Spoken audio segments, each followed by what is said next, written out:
Chosen one, the battle that felt endless is now trembling before the command of heaven. The weight you thought would crush you forever is being lifted, not by chance, but by decree.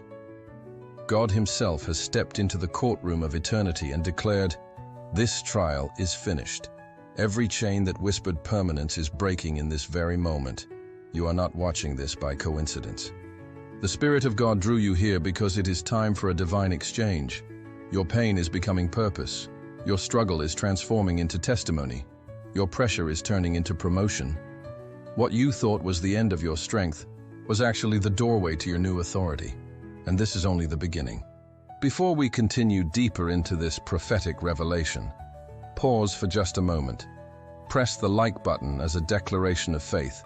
Subscribe if you haven't yet so you don't miss the words heaven has reserved for you.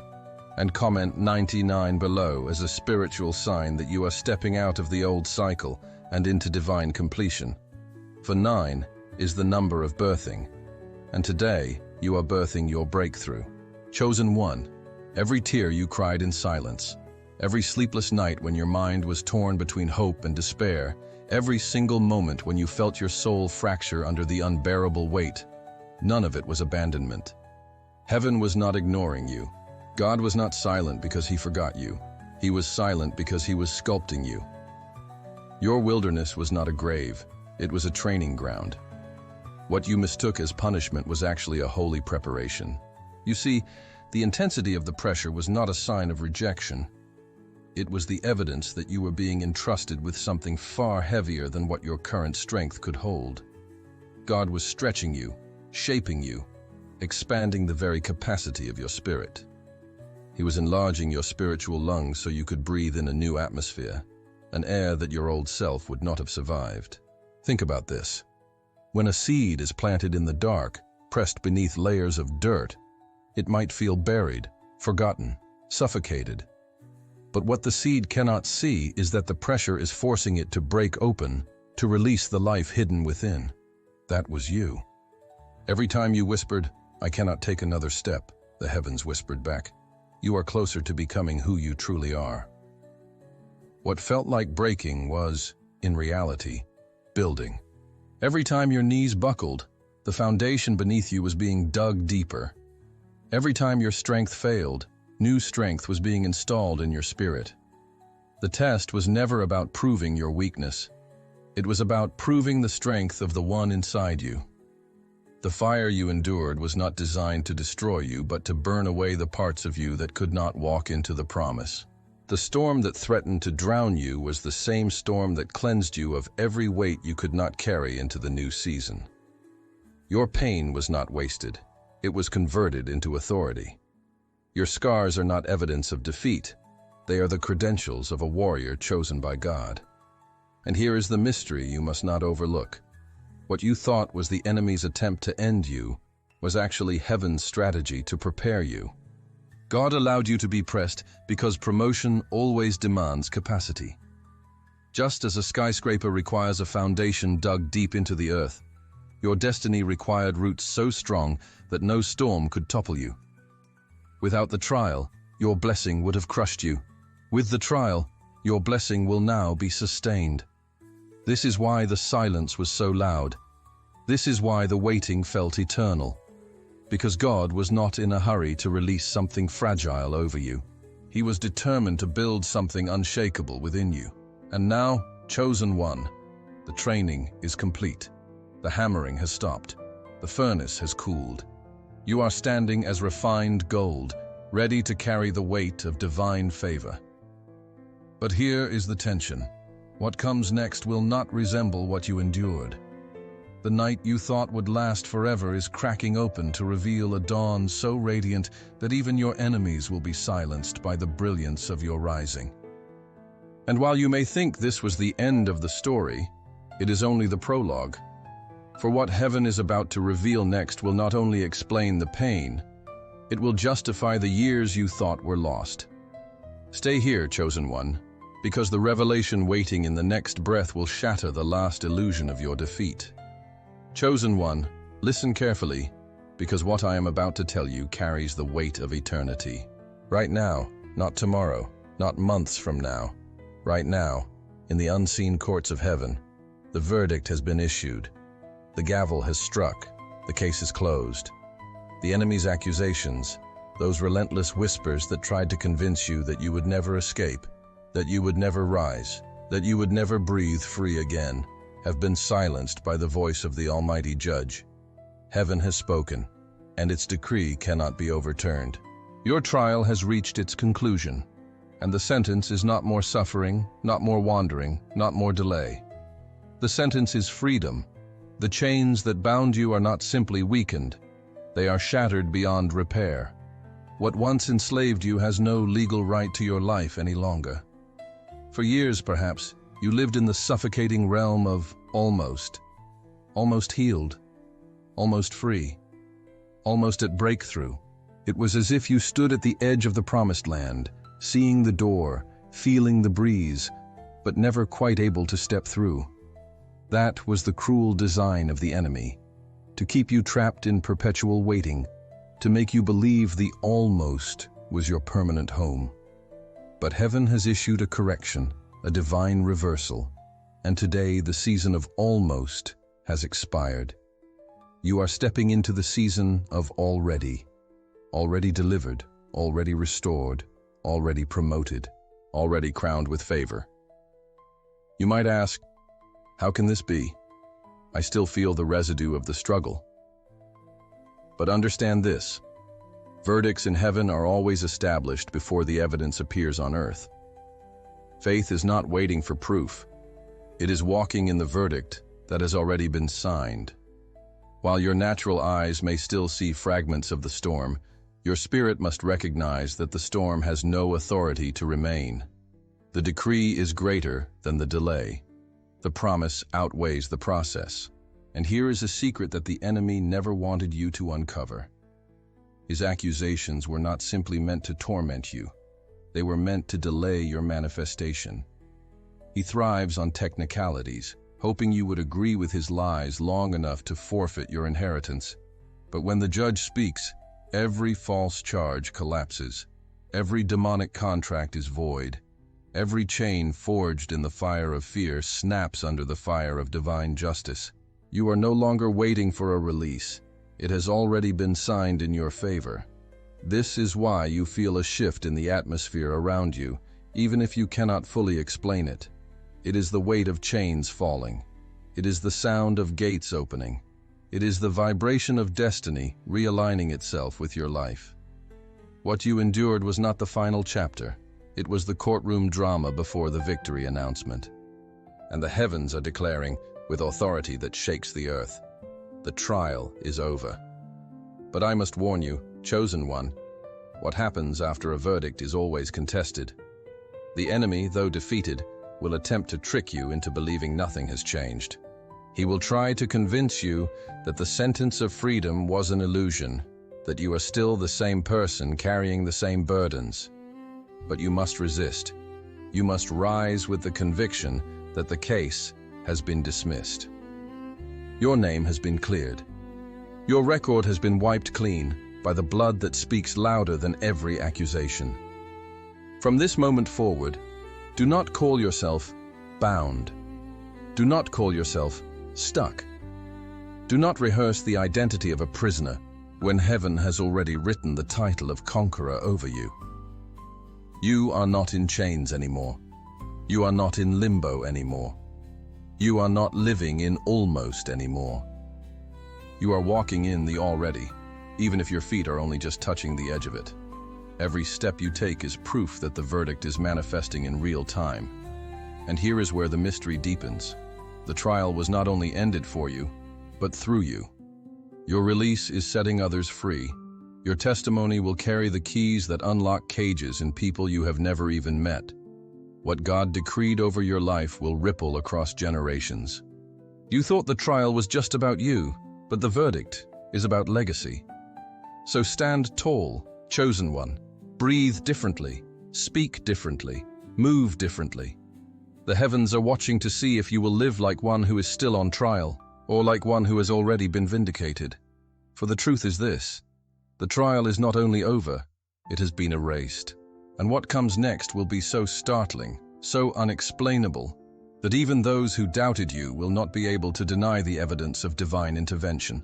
And yet, as powerful as this verdict is, the story is not complete, because what heaven declares must now collide with what earth will witness. And in the very next revelation, you will see why the lies that once surrounded you are now collapsing under the weight of truth. Stay here, chosen one.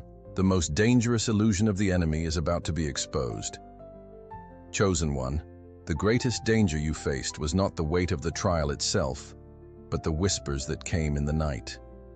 Those insidious voices that told you, you will always suffer, you will never overcome. This desert will never end. Those were not divine warnings. They were venomous lies designed to suffocate your faith before your breakthrough could manifest. The enemy knew he could not destroy what God had ordained, so he tried to corrupt your perception of it. If he could convince you that your trial was permanent, you would stop walking toward the promise that was already written in your name. But hear this truth now, and let it echo in your soul. The desert you walked through was not evidence of abandonment, it was evidence of strategy. Heaven is too intentional to forget you. The silence you experienced was not neglect, it was design. God was not absent. He was working in stealth, deepening your roots where no eye could see, ensuring that when the storm ended, you would not merely survive, you would flourish.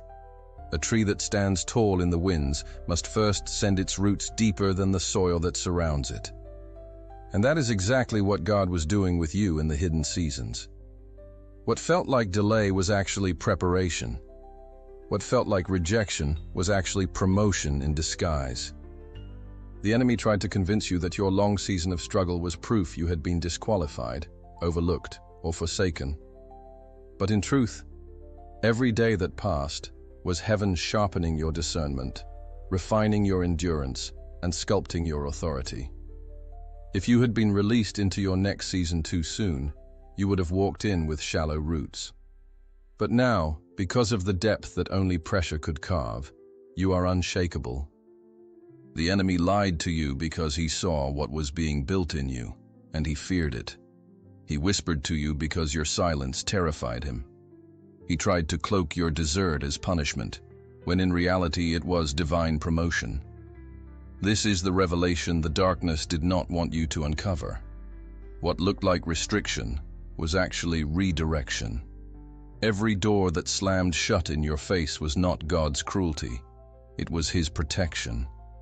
Every relationship that crumbled, every opportunity that dissolved, every plan that collapsed, was heaven's way of pulling you off roads that would have led to disaster. The lie said, God has left you behind. The truth is, God was running ahead of you, clearing the path you were about to walk. But lies are persuasive. They do not shout, they whisper. And those whispers often come at night, when you are weary, when your faith feels thin, when your soul aches with unanswered questions. Yet even in those hours, the truth was alive. The Spirit of God was interceding for you with groanings too deep for words, guarding your destiny even as the enemy tried to erode your confidence. You thought you were forgotten, but in reality, you were being hidden. And there is a difference. To be forgotten is to be discarded, but to be hidden is to be preserved until the right time. Now, the time has come for exposure, not yours, but the enemy's. His lies are collapsing under the weight of heaven's decree. What he swore would define you has been dismantled. What he tried to mark you with has been erased by divine fire. The narrative he wove around your life is unraveling thread by thread. And here is the mystery that should ignite fire in your spirit. Every lie that was told about you is about to become the stage upon which God reveals His truth. The very areas where the enemy mocked you, saying you would never rise, will be the very areas where God exalts you. Chosen one, you are standing on the threshold of vindication. The truth of God is about to shine so brightly that every false word spoken over your life will burn like paper in a furnace. The long desert was never the final story. It was the script of transformation. And now that the lies are exposed, the world will witness who you truly are. Not rejected, but chosen. Not abandoned, but appointed. Not overlooked, but anointed. But lean in, because this unveiling is not the conclusion. It is the opening act of something even greater. The lies falling away are making room for revelations that will shake the very ground beneath your feet. And in the next moment, you will see why some things were destined to die in the wilderness, so that you could step unbound into the promise that waits ahead. Chosen one, there is a truth that demands your full attention right now. Not everything that walked with you through the wilderness has the right to cross into your promise. The desert was never meant to be a place of permanence, but it was a place of separation. In the heat of that barren land, God allowed certain things to wither, certain relationships to collapse, certain mindsets to crack and fall apart. It hurt, yes, but it was holy surgery. Those attachments were not designed to survive where you are going. They serve their purpose in your survival, but they cannot sustain your destiny. What the desert killed was never meant to breathe in the atmosphere of your abundance. Understand this: survival mode was necessary when the storms raged and the nights felt endless. You learned how to endure with little, how to keep walking with nothing but faith in your pocket. But now, the season has shifted. You are not called to scrape by anymore. You are called to overflow. And survival thinking cannot inhabit the land of abundance. If you try to carry the old patterns into your promise, they will sabotage you. That scarcity mindset, always bracing for the next disaster, will keep you from receiving freely the rivers that God has already released in your direction. The hypervigilance that helped you survive in the desert will weigh you down in the promised land. You cannot soar while dragging the corpse of yesterday's fears. This is why some connections were severed without your consent. You asked God why people walked away, why doors closed, why opportunities dissolved, and heaven's response was simple: because they could not go where you were going. The wilderness exposed who was truly aligned with your destiny and who was only attached to your struggle. Do not grieve what God has buried. If it died in the desert, it was too weak to live in the promise. And if you try to resurrect it, it will rot the soil of your new season. But this goes deeper. It is not only about people or circumstances, it is about the posture of your own heart. Some of your old reflexes, even those that once felt like strengths, have to be surrendered. Distrust protected you in the wilderness, but it will poison you in the land of opportunity. Isolation kept you safe in the storm, but it will rob you of divine connections in the season of expansion. The desert taught you discipline, but the promise requires faith to receive what you did not earn. Can you feel it? God is asking you to release the weight of yesterday, so your hands can grasp the abundance of today. And here lies the holy urgency. If you try to cling to the old, you risk missing the new. The Israelites who left Egypt carried Egypt in their hearts, and it cost them their inheritance. They longed for the food of their bondage while standing on the edge of their freedom. You cannot afford to repeat their mistake. Do not drag slavery into your Canaan. Do not drag survival into your abundance. You are not meant to crawl anymore. You are meant to soar. Hear this clearly. Some things were not stolen from you. They were stripped off you. Some things were not lost. They were removed by divine hands. You did not fail when they died. Heaven intervened to ensure that death cleared space for new life. What was cut away in the wilderness was pruning, and pruning always precedes fruit. So do not look back with longing at what cannot be revived. Do not romanticize what once kept you alive but would now keep you small. The desert season is over. The tombs of yesterday are sealed. Your eyes must face forward, because the gates of the promise are opening. And yet, chosen one, there is one more revelation waiting, an unveiling that will show you not only why you had to release the old, but how to step into what has already been assigned to you with boldness you never thought possible. Stay here, because the next truth will shift the very way you walk into your destiny. Chosen one, hear this as if heaven itself is speaking directly into the marrow of your bones. This is not a suggestion. This is a divine summons. The hour of hesitation has expired, and the time of bold movement has begun. Stop rehearsing the script of pain. Stop replaying the chapters of loss. Stop reliving the echoes of nights that no longer belong to you. The wilderness is behind you. The trial is closed. The verdict has been sealed. Now the call of heaven is clear. Walk forward, not timidly, not cautiously, but boldly into the reality of your promise. Look closely at your life, and you will begin to notice what you once thought were closed gates are already unlocked. The doors that resisted you for years have quietly swung open, and the blessings you thought were far off have been sitting, waiting, reserved under your name in the vaults of eternity.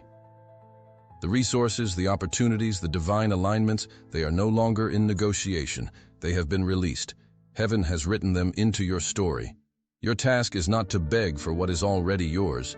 Your task is to claim it, to step into it, to embody it without fear, without apology, without shrinking. Do you realize how dangerous it is to stay still when the Spirit has declared movement? Faith was never meant to be a theory. It is emotion. A living, breathing action that demands your participation. When Peter stepped out of the boat, the waters did not become solid before his foot moved. The miracle was activated mid-step, and so it will be with you. The ground you fear may not even exist until you step onto it. The promise may not manifest until your courage collides with God's decree. That is why hesitation is costly. It delays the evidence of what heaven has already finished. But let me give you this mystery. Your boldness will not only change your future, it will rewrite the atmosphere around you. Creation itself responds to authority. When you move with the confidence of someone who knows the verdict is already, not almost, even the environment begins to bow. People notice, opportunities align, circumstances rearrange. The universe recognizes when a chosen one walks in the full weight of divine favor. You were never meant to tiptoe into destiny. You were meant to stride into it with the certainty of one who carries heaven's signature. And yes, the enemy will attempt one last deception. He will try to make you believe that the blessing requires your permission to be real. He will whisper, "Don't get your hopes up. It's too good to last." But those whispers are powerless against bold steps. Fear only has authority over the motionless. The moment you walk, fear loses its grip. The moment you claim, doubt collapses. The moment you declare, "This is mine because heaven has released it," the atmosphere shifts in your favor. But chosen one, boldness is not arrogance. Walking into your new season does not mean boasting in your own strength. It means carrying yourself with the posture of someone who knows whose hand is guiding them. Boldness is humility clothed in certainty. It is the recognition that what you carry did not come from you and therefore cannot be taken by anyone else. It is the quiet but unshakable confidence of one who has been appointed, anointed, and released. Do not miss this moment by overanalyzing it. Do not strangle the promise with hesitation. This is your season to activate, to sign the check heaven already deposited, to step into the room already prepared. You are not a guest. You are an heir. You are not a beggar. You are an inheritor. The only thing left between you and the manifestation is a single, unshakable step of faith. And here is the urgency you must not ignore. The window of opportunity is open now. Destiny does not wait for endless deliberation. The longer you stand still, the more you risk convincing yourself that already is still someday. Do not let the lie of delay rob you of today. Walk, speak, claim, move, act as if the blessing is already in motion, because it is. And just when you think this is the culmination, there is yet one final revelation. A conclusion so powerful, so transformative, that it will not only confirm everything you've heard so far, it will ignite a fire in your spirit that cannot be extinguished. Stay with me, chosen one, because the conclusion will not just end this word, it will mark the beginning of the rest of your destiny. Chosen one, lift your head and let this truth pierce the very core of your being. The trial that once felt like an endless sentence has been overturned by the voice of Almighty God. The nights that chained you, the weight that tried to bury you, the lies that attempted to convince you that you were forgotten, they have all been silenced by a single decree from heaven. The court of eternity has ruled in your favor. The test is finished. The suffering is terminated. The verdict is victory. From this moment forward, you are no longer marked by scars of defeat. You are crowned with the oil of divine favor. You will not walk as one surviving day by day, but as one carrying the fire of eternal purpose. The wilderness was not your grave. It was your proving ground. And now you emerge not fragile but unshakable, not empty, but overflowing, not broken, but blazing with glory. Chosen one, this is the hour where you must choose how you will walk. Do not step into tomorrow with yesterday's fears. Do not bow your head like a prisoner when heaven has called you a ruler. Stand tall, for the Spirit of God has written your name on doors no man can shut. Stand firm, for the blessing assigned to you cannot be stolen. Stand bold, for the trial was temporary, but the glory will be eternal. Declare it out loud. Let it echo into the atmosphere. My trial is over. My breakthrough is here. Seal it with faith. Seal it with courage. Seal it with the fire that burns in your chest right now. And as an act of prophetic agreement, type 777 in the comments. Let it be a sign to the heavens and a testimony to the earth that you are stepping into divine completion, into unstoppable abundance, into unshakable favor.